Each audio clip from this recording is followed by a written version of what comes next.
All right, next element is AR. It's number 18, right? So if I look here, number 18 is argon, right? So, right, number of electron rings. Remember the number of electron rings is what row it's in. So it's in the third row right here. So that means it has 3 electron rings, right?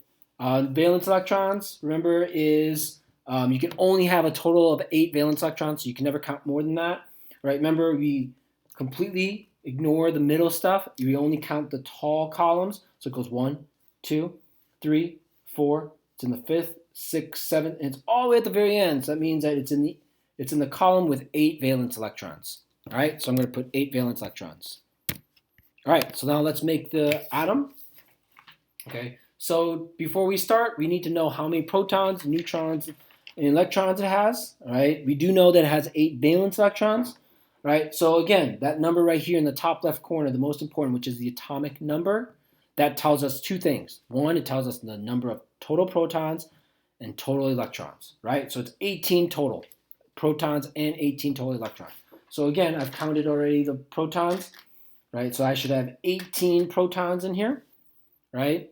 I'm also going to have 18 electrons, right? So again, right, they go in a specific place. So the first 2 go in the first ring, then the next 2 go, or next 8 go in the second ring. So that gives me a total of 10 electrons.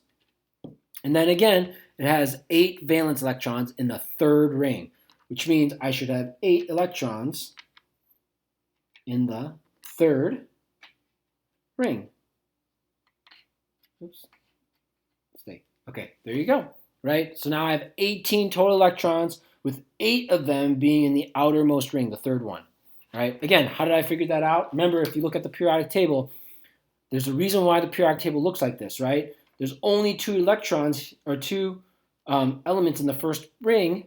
That's the reason why there's only 2 electrons in the first ring, right? Same thing. There's only 8, right? That's the reason why there's a space right here, because it's got to fit only 8 electrons in that second ring. And then third ring has, again, 8. That's the reason why argon's over there.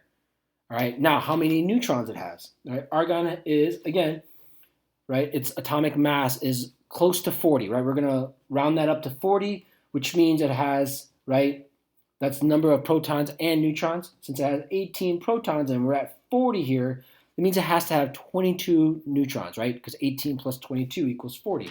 So I'm going to take my 22 and I'm going to put those all into the nucleus, because I should have 40 things inside my nucleus. All right? And there you go. And that is the correct drawing of argon.